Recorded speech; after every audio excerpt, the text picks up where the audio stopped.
The ancient streets of Jerusalem pulse with life, a vibrant tapestry woven with the anticipation of Passover. Pilgrims, their faces etched with devotion, flood the narrow thoroughfares, their journey culminating in this sacred festival. The air hums with a murmur of countless languages, the exotic scent of spices, and the melancholic bleating of sacrificial lambs. Amidst the human tide, Jesus walks with his 12 disciples, a serene figure in the bustling crowd. His gaze, though calm, carries a subtle weight, a profound understanding of the events yet to unfold. He moves with quiet purpose, a beacon of peace amidst the vibrant chaos of the holy city. The humble upper room is bathed in the flickering glow of oil lamps, casting long, dancing shadows across the walls.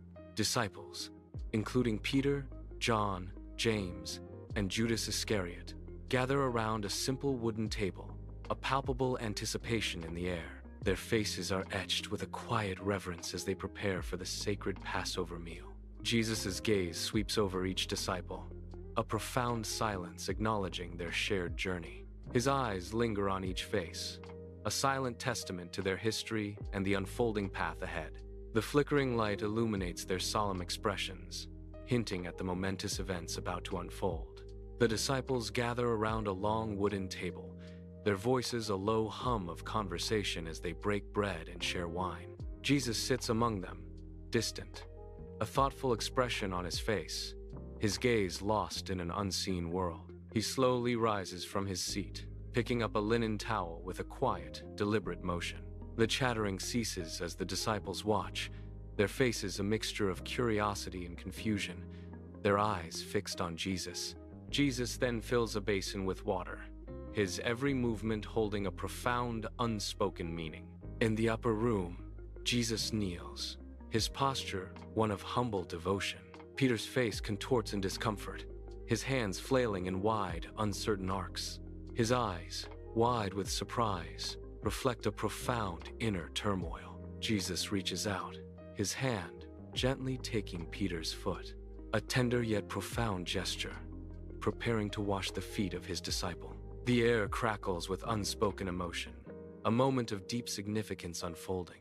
In the upper room, Peter recoils, his voice laced with disbelief, as he asks, "Lord, are you going to wash my feet?" Jesus meets Peter's gaze with a calm and knowing expression, a silent understanding passing between them. The other disciples watch, their faces a canvas of confusion and awe, grappling with the unfolding moment. Peter's foot, slightly withdrawn, highlights his internal struggle between reverence and bewilderment. Jesus' serene eyes hold a profound message, transcending the simple act of washing, echoing in the hushed room. In the soft glow of oil lamps, Jesus looks at Peter with an expression of gentle conviction, a silent understanding passing between them. Peter's face, etched with respect and stubbornness, reflects a profound inner struggle. Jesus' voice, full of grace, cuts through the quiet. "You do not realize now what I am doing, but later you will understand." Peter shakes his head firmly, his resolve unwavering, a defiant gesture against the impending revelation. His voice, filled with an unyielding spirit, declares, "No, you shall never wash my feet." The oil lamps cast long shadows, illuminating the tension of the moment, a silent battle of wills and destinies. In the upper room, Jesus' voice, soft yet resonating with profound authority, stills the air. Peter, previously agitated, falls silent, a sudden urgency replacing his earlier defiance as he shifts his weight. The other disciples lean forward, their faces etched with anticipation, their attention wholly fixed on the exchange. Jesus declares with solemn power, "Unless I wash you, you have no part with me." In the upper room, Peter's eyes widen, a sudden, profound realization dawning on his face, his world shifting. A small, almost imperceptible smile touches Jesus' lips, a silent acknowledgement of Peter's awakening. Jesus resumes washing Peter's feet, the simple act now imbued with a deeper, spiritual meaning for all present. The water cleanses, but the gesture speaks volumes, a silent lesson unfolding before their eyes. Peter, overwhelmed by the revelation, exclaims, Then, Lord, not just my feet, but my hands and my head as well. His voice, filled with earnestness, echoes the profound change within him, a complete surrender to the divine. Jesus kneels, his hands gently washing the feet of a disciple, a profound act of humility unfolding in the upper room. His movements are deliberate, each action imbued with a quiet, powerful grace that silences the room. Having served all, Jesus rises and returns to his place at the table, his presence commanding unspoken reverence. The disciples sit in stunned silence, their faces etched with contemplation, absorbing the weight of what they have witnessed. A palpable stillness fills the air, thick with a newfound understanding of selfless love and profound service. Their eyes, once filled with expectation, now reflect a deeper, more humbled wisdom, forever changed by Jesus' example. In the upper room, Jesus breaks the silence, his voice resonating with profound clarity. His eyes, filled with deep wisdom, sweep across each disciple, challenging them to absorb his lesson. He asks, "Do you understand what I have done for you?" His words piercing the quiet air. His gaze holds theirs, a silent demand for comprehension and internalization of his selfless act. He declares, "I have set an example that you should do as I have done for you," sealing his profound teaching. In the upper room, the air grows heavy, the earlier warmth replaced by a palpable, chilling tension. Jesus' face clouds with profound sorrow, his gaze troubled and burdened with unspoken grief. His eyes sweep across his disciples, each look a silent testament to a coming storm. The air crackles with the weight of his impending words, a dreadful silence filling the room. Then, with heartbreaking clarity, Jesus declares, "Very truly I tell you, one of you will betray me." In the upper room, a sudden ripple of confusion washes over the disciples, their faces etched with bewilderment. Their gazes dart between one another, each seeking understanding in the other's eyes, a silent question hanging heavy. The easy camaraderie that once filled the room has vanished, replaced by an unsettling, palpable tension. A few disciples shake their heads slowly, a silent protest against the words they cannot or will not comprehend. Fear begins to creep into their expressions, a dawning realization of the gravity of the unknown. The air crackles with unspoken dread, transforming the familiar space into a crucible of doubt and apprehension. In the upper room, the disciples' faces are etched with apprehension, each glance a silent question. A palpable self-doubt hangs heavy, a shroud over their hushed gathering. One by one, their voices rise, barely above a whisper, filling the room with fragile uncertainty. The gravity of the moment settles, pressing down on every soul present. A disciple's voice breaks the silence. "Lord, is it I?" Another disciple, haunted by the same fear, echoes the plea. "Lord, is it I?" In the upper room, Peter leans conspiratorially towards John, his eyes urging a silent question. John, seated beside Jesus, receives Peter's discreet motion, a silent plea for understanding. His brow furrows with concern. John's subtle nod acknowledges the weight of Peter's unspoken request. An intense, unspoken communication passes between them, heavy with impending revelation. In the upper room, a hushed tension fills the air as John leans in towards Jesus, his voice a mere whisper. John's urgent plea hangs in the silence. "Lord, who is it?"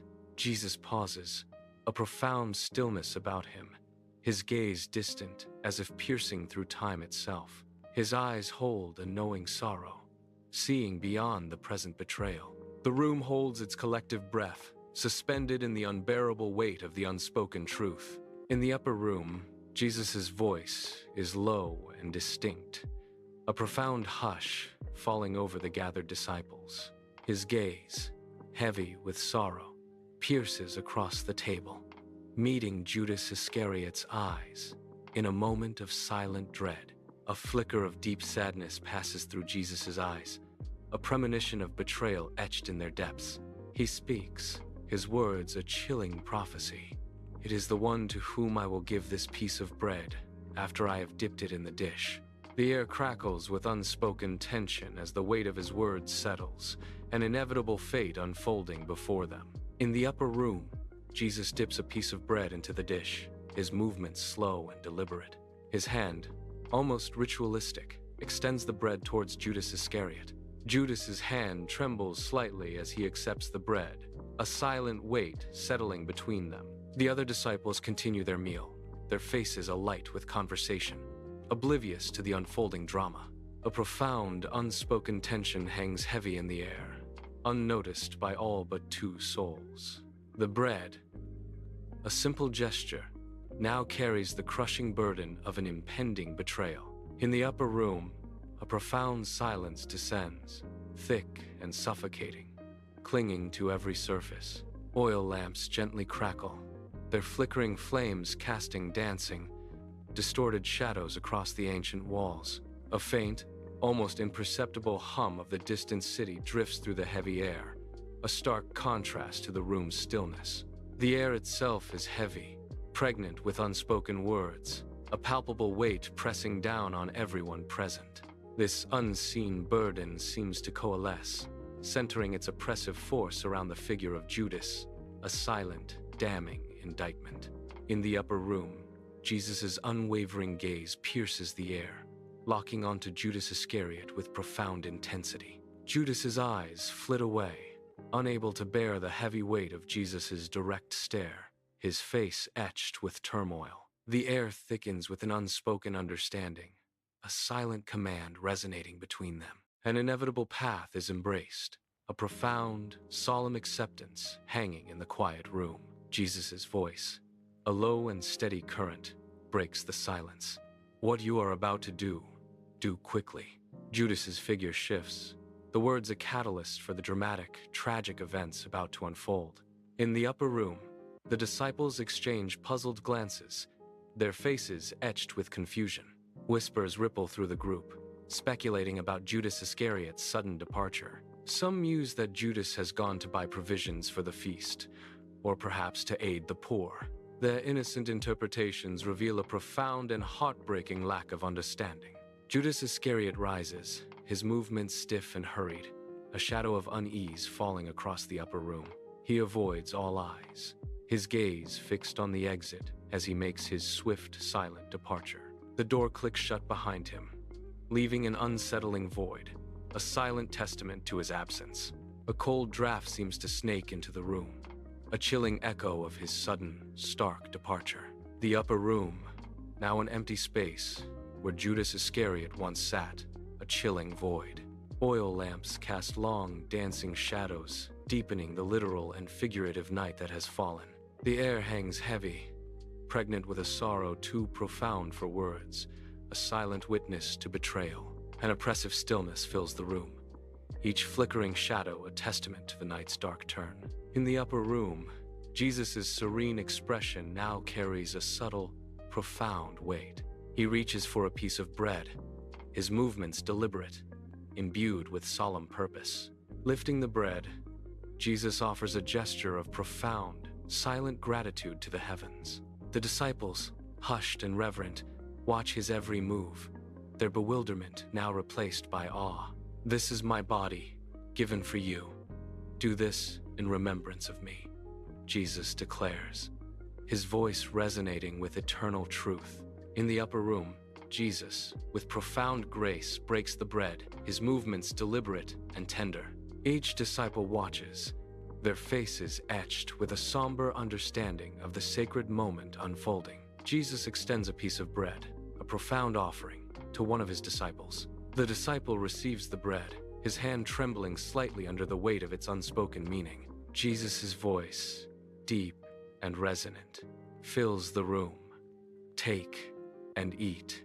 This is my body, given for you." The bread is passed, a silent covenant among them, each face reflecting a dawning realization. In the upper room, Jesus holds the cup of wine, his gaze profound, hinting at a sacred moment. He raises the cup, his voice resonating with deep significance as he speaks of the new covenant. "This cup is the new covenant in my blood, which is poured out for many for the forgiveness of sins." The disciples exchange glances, a dawning realization spreading across their faces. A profound understanding begins to settle among them, their expressions shifting with the weight of his words. In an upper room, disciples gather around a simple wooden table, their faces etched with solemnity and wonder.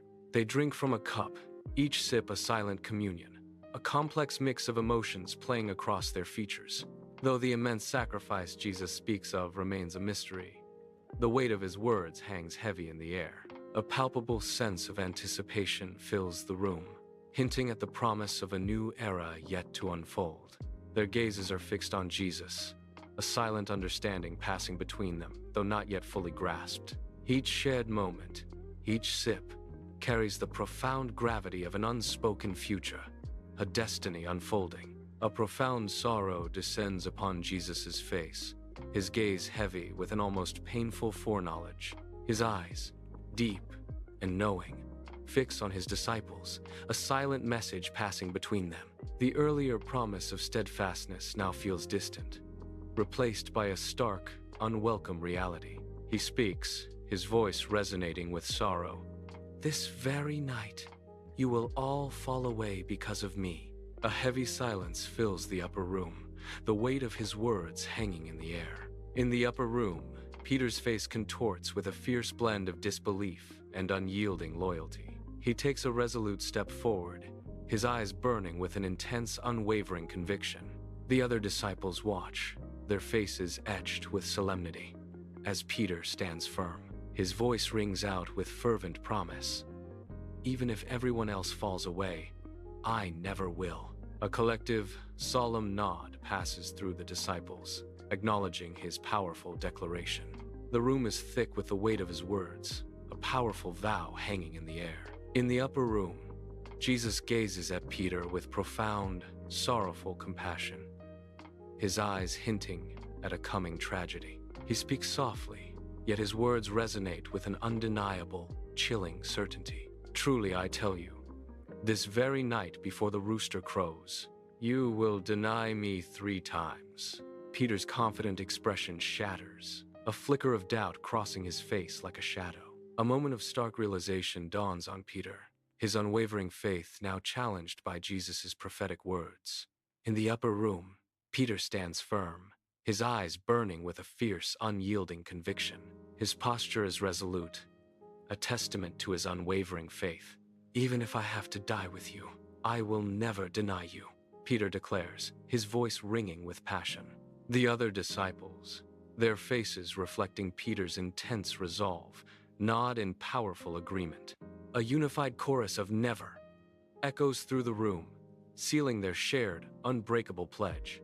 In the upper room, Jesus closes his eyes, a profound sigh escaping his lips, heavy with unspoken knowledge. His face, etched with a quiet sorrow, reflects the burden of a future he alone foresees.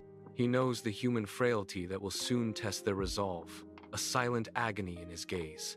A deep solitude envelops him, a profound isolation in the face of what is to come. Under the cool embrace of night, Jesus and his disciples depart the city, the urban clamor fading behind them. Moonlight, a celestial painter, filters through ancient olive trees, crafting a ballet of intricate shadows on the earth. Each step taken by Jesus and his disciples is a silent rhythm, their figures moving through the moon-dappled path. The city's distant hum surrenders to the serene symphony of nature, a tranquil hush descending upon the Mount of Olives. A gentle breeze whispers through the olive leaves, creating a soft, rustling melody that soothes the night. The disciples follow Jesus into the quiet, sacred grove, their silhouettes etched against the ethereal glow of the moon. Under the cloak of night, the disciples arrive at the Garden of Gethsemane, a secluded haven on the Mount of Olives. Jesus turns to his weary followers, his gaze gentle yet firm, instructing them to rest. Their faces, etched with fatigue, convey a silent obedience, a heavy peace settling upon them. The garden's profound stillness descends, a stark contrast to the city's recent clamor. Leaves rustle softly, a whisper against the silence, as the disciples find their places to wait. A sense of profound anticipation hangs in the air, a calm before an unseen storm. Jesus leads Peter, James, and John deeper into the Garden of Gethsemane, his steps deliberate and heavy with an unspoken burden. His shoulders hunch slightly, a profound sadness radiating from him, chilling the night air. The three disciples follow closely, sensing the palpable shift in his demeanor, a silent dread settling over them. The garden shadows deepen, reflecting the growing weight of sorrow that envelops Jesus. In the Garden of Gethsemane, Jesus turns to his three disciples, his face etched with an unbearable sorrow. Peter, James, and John gaze back, their expressions shifting to alarm at the sight of his profound distress. A vulnerability they have never witnessed before washes over Jesus, a raw, exposed anguish. His voice, thick with emotion, breaks the stillness. My soul is overwhelmed with sorrow to the point of death. The weight of his words hangs heavy in the air, a chilling pronouncement of his inner torment. The disciples stand frozen, grappling with the depth of his suffering, a silent testament to his impending fate. In the Garden of Gethsemane, Jesus turns to his disciples, his face a canvas of profound, heartbreaking sorrow. His voice, heavy with impending grief, pleads, "Stay here and keep watch with me." He walks away, seeking solace among the gnarled olive trees, a lone figure consumed by an unseen burden. The disciples watch him go, a heavy, foreboding silence settling between them like a shroud. The ancient trees bear silent witness to his solitary agony, a profound moment of human and divine suffering. Under the pale moonlight, Jesus falls to the ground, a solitary figure in the vast Garden of Gethsemane. He prostrates himself in prayer, his form trembling with an unseen agony, the weight of the world upon him. His cries, barely audible, are swallowed by the night, a testament to his profound suffering and isolation. The moonlight illuminates his bowed form, emphasizing his immense burden, stark against the dark earth. The only sound is the soft rustling of leaves, a mournful whisper in the solemn, silent garden. The Garden of Gethsemane is shrouded in dim light, with olive trees casting long, dancing shadows. Jesus kneels, his face a mask of profound agony that transcends all physical pain. His body trembles, sweat beading on his brow, a testament to his inner turmoil. Despite the visible strain, his voice rings with a profound, unwavering clarity. He pleads, "Father, if it is possible, let this cup pass from me." Then, with ultimate surrender, he adds, "Yet not as I will, but as you will." In the Garden of Gethsemane, a profound spiritual agony etches itself onto Jesus' face. His features contort in a silent scream, a testament to the immense suffering he anticipates. The weight of the world's sins presses down, an unbearable burden reflected in his tortured expression. A silent battle rages within him, his internal turmoil palpable to the very air around him. Each furrow on his brow speaks volumes of the impending darkness, a sacrifice yet to come. His anguish is a raw, powerful display of a divine spirit grappling with human suffering. Jesus returns to his disciples, his face bearing the profound marks of his recent spiritual struggle. Peter, James, and John are sprawled on the ground, lost in the heavy embrace of sleep. Their bodies lie motionless, utterly consumed by an overwhelming exhaustion. A fleeting shadow of disappointment crosses Jesus' features, a silent lament for their slumber. Yet, understanding quickly softens his gaze, a profound compassion replacing any fleeting sorrow. In the Garden of Gethsemane, Jesus kneels beside Peter, a gentle hand shaking his shoulder. Peter stirs from sleep, his eyes blinking open, a flush of shame creeping onto his face. James and John also awaken, their expressions disoriented and confused, witnessing the profound moment. Jesus' voice, tinged with sorrow, breaks the silence. "Could you not keep watch with me for 1 hour?" In the Garden of Gethsemane, a profound stillness hangs heavy in the cool night air. Jesus stands among his weary disciples, his face etched with a solemn, profound concern. Their eyes droop, struggling to stay open against the overwhelming weariness that grips them. Jesus' voice resonates with urgency. "Watch and pray, so that you will not fall into temptation." A heavy spiritual weight permeates the atmosphere, a burden they struggle to fully grasp. Under the pale moonlight, Jesus walks away, a figure of solitary grace, seeking solace in prayer once more. The garden shadows deepen around him as he moves, a silent, profound journey into the night. His disciples, heads bowed, watch him go, a silent vigil against the encroaching darkness. Their eyelids grow heavy, battling the relentless pull of sleep, a testament to their human frailty. A renewed determination to stay awake wars with their exhaustion, their gazes fixed on their departing master. In the Garden of Gethsemane, Jesus falls to the earth once more, his body trembling with the weight of an unseen burden. A profound struggle flickers in his eyes, a battle of spirit against an overwhelming destiny.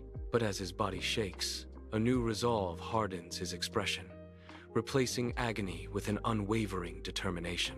The inner turmoil recedes, giving way to a deep, profound acceptance of his path.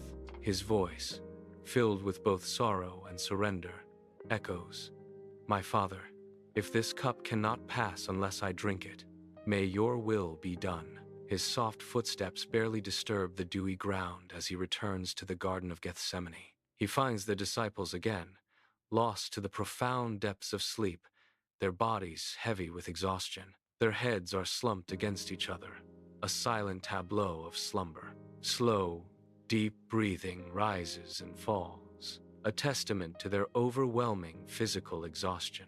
In the Garden of Gethsemane, Jesus turns to his disciples, a silent understanding passing between them. Their heavy eyelids and slumped forms betray their profound exhaustion, a stark contrast to the impending tragedy. They cannot grasp the monumental weight of his suffering, their minds clouded by sleep. Jesus offers no rebuke, only a quiet, sorrowful observation of their human frailty. In the Garden of Gethsemane, Jesus walks with weary resolve, seeking solace in the moonlit shadows. He kneels, his body burdened by an unseen weight, his posture reflecting profound anguish. As he prays, a subtle transformation begins, a quiet strength emerging from deep within. A profound peace settles upon his face, smoothing the lines of his earlier distress.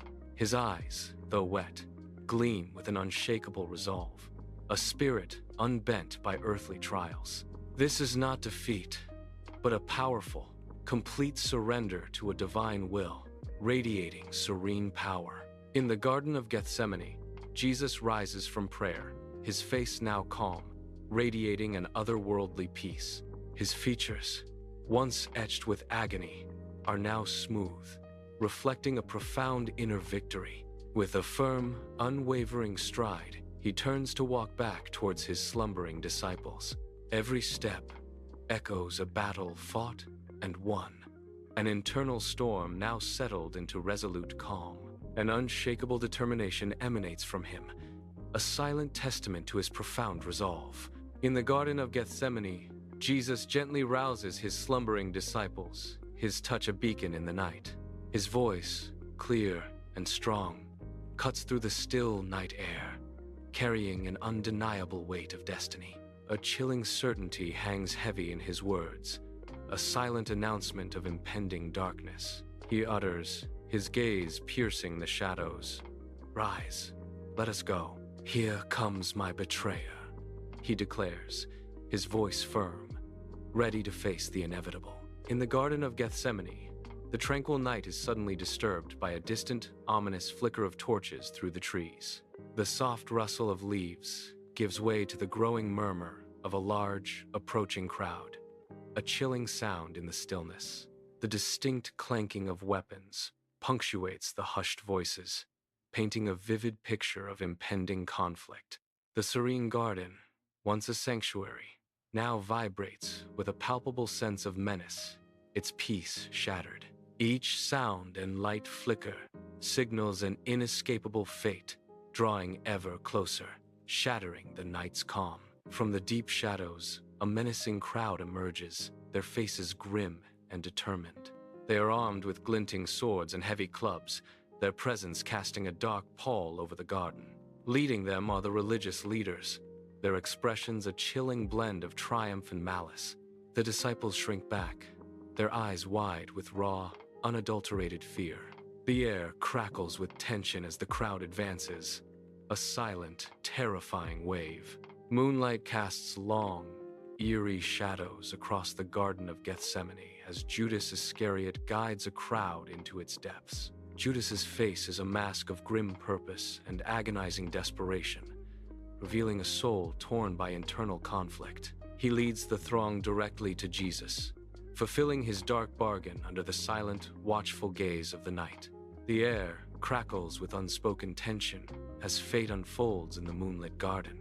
Judas Iscariot strides purposefully towards Jesus, a forced smile barely concealing the unease in his eyes.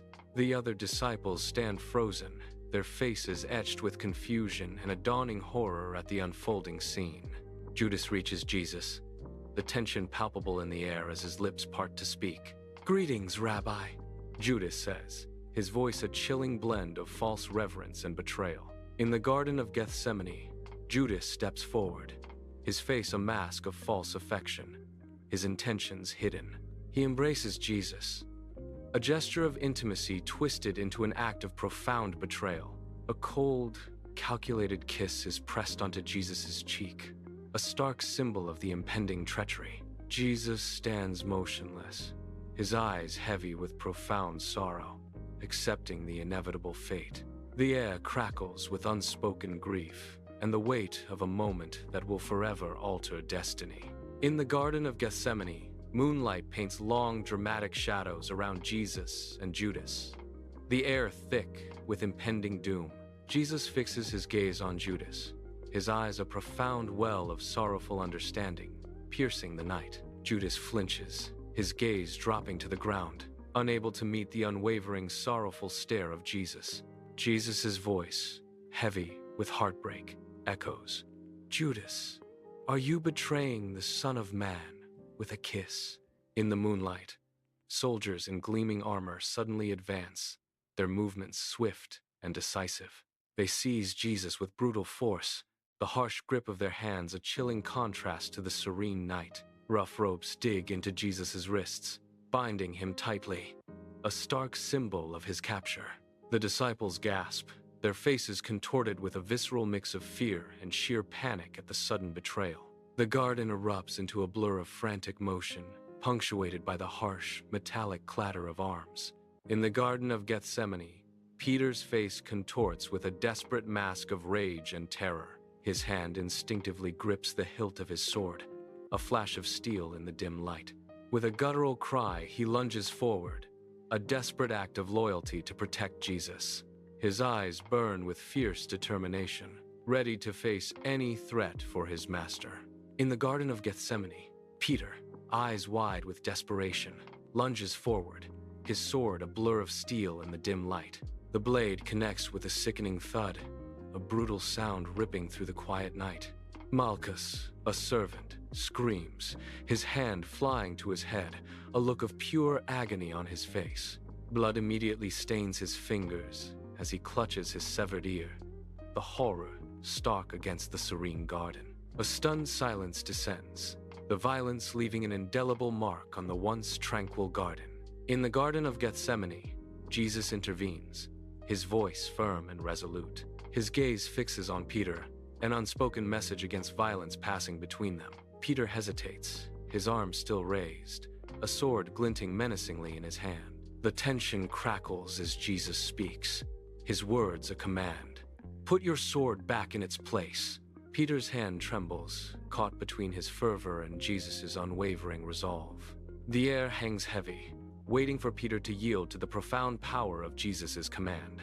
In the Garden of Gethsemane, Jesus reaches out, his fingers gently brushing Malchus's wounded ear. An ethereal glow emanates from Jesus' hand, washing over the torn flesh as the wound instantly knits together. Malchus's eyes widen in disbelief, his hand falling from his now perfectly healed ear, the pain vanished. The chaotic crowd falls into a stunned, disbelieving silence, witnessing the impossible miracle unfold. In the Garden of Gethsemane, Jesus stands before a throng of soldiers and a surging crowd, his presence unwavering. His gaze, steady and profound, radiates a quiet dignity that silences the tumultuous night. He holds the power to summon legions of angels, yet chooses a path of silent, divine acceptance. This profound acceptance of his fate serves as a silent, powerful testament to his sacred mission. In the Garden of Gethsemane, the disciples' faces are etched with stark terror, their eyes wide with fear. Their earlier pledges of unwavering loyalty dissolve as each man scatters into the inky blackness. They flee in different directions, desperate to escape the looming, unseen threat. Jesus stands utterly alone, a solitary figure now encircled by his ominous captors. In the high priest's courtyard, flickering oil lamps cast dancing shadows, illuminating the hostile crowd. Jesus stands before Annas and Caiaphas, a figure of calm amidst the agitated, shouting throng. Whispers of false prophet and blasphemer echo as cruel accusations are hurled at him. Jesus remains perfectly still, his eyes holding an unwavering calm, his lips sealed against the storm. Inside the grand Roman praetorium, Jesus stands before Pontius Pilate, a figure of calm amidst the rising tension. Pilate, his face etched with the weariness of power, sits on a magnificent judgment seat, his gaze heavy. Outside, the furious clamor of a crowd echoes, their shouts a relentless demand for Jesus' death. Pilate questions Jesus, his eyes searching for fault, yet finding none in the serene man before him. The escalating frenzy of the mob outside begins to sway Pilate's resolve, his expression betraying his inner conflict. Pilate, his face a mask of internal conflict, stands before the roaring crowd in the Roman praetorium. He offers a stark choice, a final desperate attempt to quell their bloodlust, the name Barabbas hanging heavy in the air. Beside him, Jesus stands in quiet contrast, a figure of serene calm amidst the growing storm. The crowd's response is an immediate, guttural, unified cry, reverberating through the ancient stone courtyard. Their voices thunder as one. Crucify him! Crucify him! In the Roman praetorium, Pilate stands before a basin of water, his face a mask of reluctance and resignation. He issues the order for crucifixion, his voice a barely audible whisper, heavy with unspoken dread. The weight of his decision settles upon him as the fate of Jesus is sealed, an irreversible decree. Pilate plunges his hands into the water, scrubbing them vigorously, a desperate, symbolic act of cleansing. The water swirls, yet the symbolic gesture does little to wash away the profound stain of his choice. His gaze is distant, haunted by the irreversible consequence of his actions, a soul adrift in moral ambiguity. The Roman barracks reek of sweat and blood as Jesus endures relentless scourging, each lash tearing at his flesh. A soldier shoves a crude crown of thorns onto Jesus' head, blood beading immediately from his scalp. Another soldier drapes a heavy purple robe over Jesus' disfigured form, a stark contrast to his suffering. Jesus' face, streaked with sweat and blood, is downcast in profound suffering, bearing the weight of humiliation. The brutal scene unfolds, a raw display of immense pain and degradation in the heart of the barracks. Under the Jerusalem sun, Jesus, face streaked with sweat and blood, strains under the immense weight of a heavy wooden cross. His bare feet, raw and weary, shuffle across the rough cobblestones, each step an agonizing struggle. He stumbles, knees buckling beneath him, the brutal cross digging deeper into his already raw shoulder. The street is a chaotic tapestry of faces, some etched with profound sorrow, others with open, venomous disdain. From a shadowed doorway, a child with wide, innocent eyes watches the harrowing procession unfold. Impassive Roman guards, symbols of unyielding power, prod him onward, their presence a stark contrast to his suffering. Along the arduous streets of Jerusalem, Roman soldiers compel a man, Simon of Cyrene, to carry the heavy cross. Simon's face contorts with initial resistance, his body recoiling from the immense burden. With a deep sigh, he shoulders the rough-hewn timber, its weight pressing down on him. His expression shifts from annoyance to a grim, resolute determination as he begins to walk. Under a somber, overcast sky, a desolate hill rises outside the city walls, known ominously as Golgotha. The air hangs heavy and still, thick with the scent of dust and the grim whisper of impending death. The stark landscape stretches out, a canvas of despair beneath the brooding heavens. Soldiers, grim-faced and resolute, begin their chilling preparations, their movements stark against the desolate backdrop. A palpable sense of dread permeates the scene, a silent prelude to the tragedy about to unfold. On the desolate hill of Golgotha, Roman soldiers, faces grim, prepare for a brutal act. The sickening thud of the hammer reverberates, each strike echoing across the barren landscape. Jesus' body contorts in agony, stretched and torn, a canvas of unbearable suffering.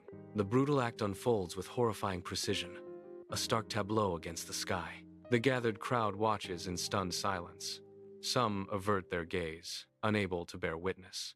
On Golgotha, Jesus hangs, his body racked with unimaginable pain, a crown of thorns piercing his brow. His head is tilted heavenward, a silent plea etched on his suffering face. Despite the agony, an ethereal glow of love and forgiveness radiates from his tormented form. His voice, though strained, carries an unwavering plea for humanity. He utters, "Father, forgive them, for they do not know what they are doing." His eyes, filled with profound compassion, gaze upon those who condemn him. An unnatural gloom descends upon Golgotha, painting the sky with an ominous, brooding darkness. Hours stretch into an eternity, marked only by Jesus' labored, agonizing breaths. Raw cries of pain echo across the desolate landscape, piercing the heavy, silent air.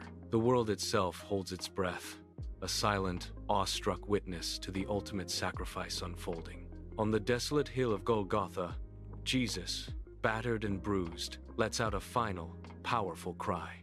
His head bows slowly, a profound stillness settling over him as he whispers, "It is finished."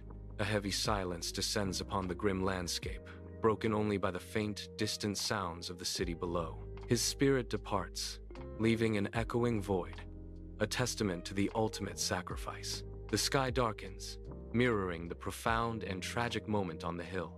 The desolate, rocky landscape of Golgotha stretches under a deepening twilight sky, heavy with profound defeat. The stark silhouette of the cross stands imposing against the darkening heavens, a symbol of immense sorrow. The wind whispers mournfully through barren trees, carrying the immense weight of the moment, hinting at an empty tomb. An almost imperceptible promise begins to stir, foreshadowing a world on the brink of irreversible change.